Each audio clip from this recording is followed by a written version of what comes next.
Hi అండి, అందరికి నమస్తే. 2 రోజుల నుంచి మీరు వీడియోలు చూడకపోయి ఉంటే ఆ 2 వీడియోలు చూసిన తర్వాత ఈ వీడియో చూడండి, మీకు అర్థమవుతుంది. లేకపోతే నేను ఏమిటి గురించి చెప్తున్నాననే మ్యాటర్ మీకు అర్థం కాదు ఇంపార్టెంట్.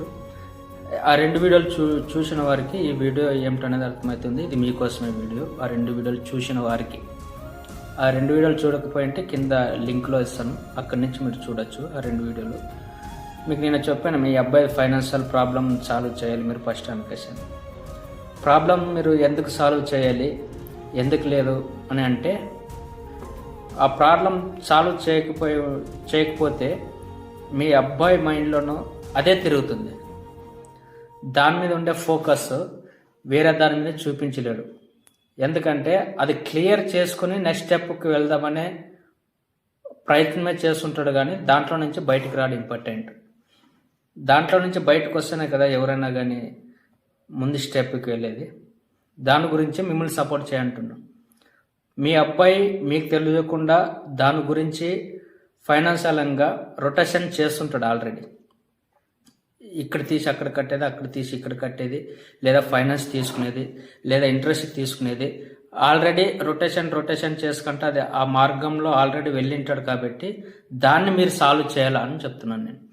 దాన్ని సాల్వ్ చేయకపోయి ఉంటే కానీ, సాల్వ్ చేయలేదప్ప అంటే కానీ ముందు స్టెప్కి వెళ్ళడానికి అదే మెయిన్ అడ్డవుతుంది.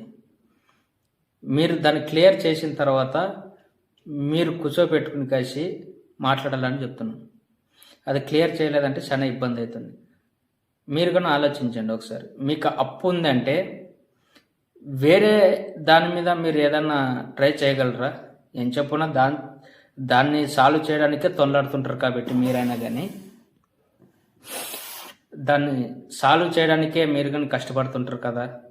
ఆల్రెడీ ఎక్స్పీరియన్స్ ఉన్న వాళ్ళు చాలామంది ఉంటారు. ఈ వీడియో చూస్తున్న వారు కానీ చాలామంది ఉంటారు. ఎక్స్పీరియన్స్ ఉన్న వాళ్ళు, అప్పుల్లో ఎక్స్పీరియన్స్ ఉన్న వాళ్ళు, అంటే అనుభవం ఉన్న వాళ్ళు, లేదా కష్టపడుతున్న వాళ్ళు, మీకు కానీ ఐడియా ఉంటుంది. అది తీరిన తర్వాతే వేరేది ఆలోచిద్దాం అనే ఆలోచనలోనే ఉంటారు కదా. వారు ఏజ్కి అదే ఆలోచిస్తారు.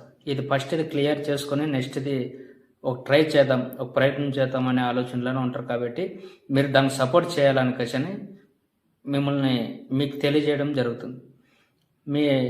మీ అబ్బాయికి అదే మెయిన్ ఇంపార్టెంట్. అది క్లియర్ అయితేనే బాగుంటుంది. నెక్స్ట్ వెళ్ళడానికి ఒక గొప్ప అవకాశం మీరు ఇచ్చిన వాళ్ళు అవుతారు. మీరు ఆలోచించండి మీరు కానీ ఒకసారి. Okay, thank you so much. ఈ వీడియో ఇంతవరకు చూస్తున్నందుకు ప్రతి ఒక్కరు కూడా ఆలోచించాలని కోరుకుంటున్నాను. Thank you so much.